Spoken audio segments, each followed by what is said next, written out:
శ్రీ విఘ్నేశాయ నమః, శ్రీరామాయ నమః, శ్రీ హనుమతే నమః. భక్తి ప్రేక్షకులకు శరన్నవరాత్రుల శుభాకాంక్షలు.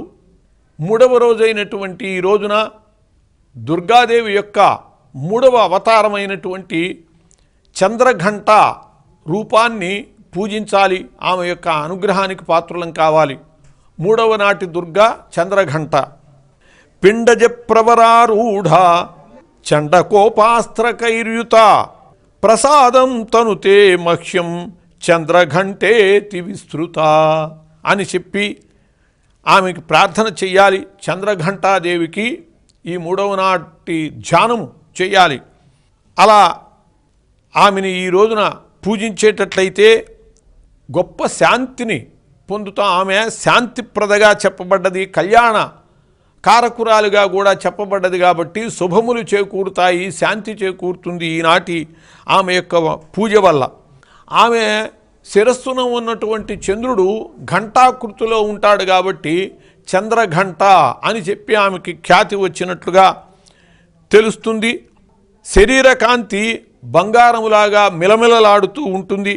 10 చేతులలో ఆమె ఆయుధాలు ధరించి ఉంటుంది. సమర సన్నద్ధంగా ఖడ్గము మొదలైనటువంటి ఆయుధాలు, శస్త్రాలు, అట్లాగే బాణాలు, అస్త్రాలు ఇవన్నీ కూడా ఆమె ధరించి 10 చేతులలో 10 విధములైనటువంటి ఆయుధాలు ధరించి యుద్ధమునకు సన్నద్ధంగా ఉన్నట్టుంటుంది.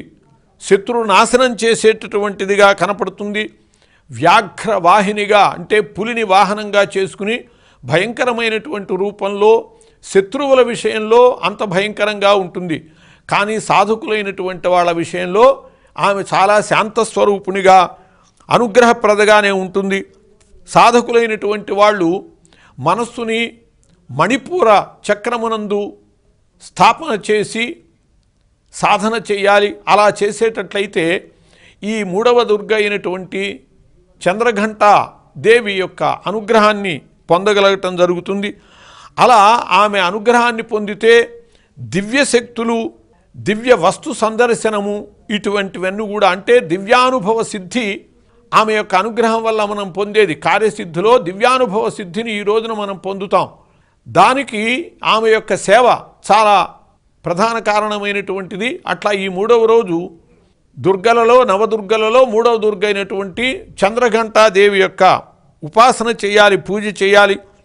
సాధకుడు ఆమె యొక్క అనుగ్రహాన్ని పొందటానికి చాలా సావధానుడై ఆమె యొక్క పూజను నిర్వహించాలి.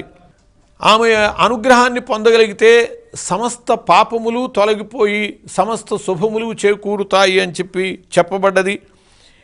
ఈమె దుష్టుల్ని అణచటంలో, శిష్టులైనటువంటి వాళ్ళకి ధైర్యము చెప్పటంలో అభయ ఘంట ధరించి ఉంటుంది. అటువంటి ఆ ఘంటా నాదం ద్వారానే దుష్టులకి భయంకరంగా, శిష్టులకి నిర్భయంగా ఉండేటటువంటి పరిస్థితి ఏర్పడుతుంది.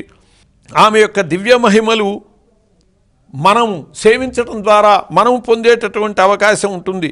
సమస్త సాంసారిక కష్టాల నుంచి కూడా విముక్తులమవుతాం ఆమె యొక్క సేవ ద్వారా. తర్జనీం త్రిశిఖం దోర్భ్యాం ధారయంతీం భయంకరీం రక్తాధ్యాత్వారవేర్బింబే ప్రజపేదయుతం మనం అని చెప్పి ఆమెకి ఈరోజు చేసేటటువంటి పూజలో నైవేద్యంగా కొబ్బరి అన్నం సమర్పించాలి. సర్వఉదన ప్రీత చిత్త, సర్వఉదన ప్రీత చిత్త. ఆమెకి అన్న నివేదనలు చాలా ఇష్టం. అందులో ఈ రోజున కొబ్బరి అన్నం నివేదించడం ద్వారా చంద్రఘంట దేవి యొక్క అనుగ్రహానికి పాత్రులమై దివ్య సిద్ధులను సాధించుకోవచ్చు. స్వస్తి.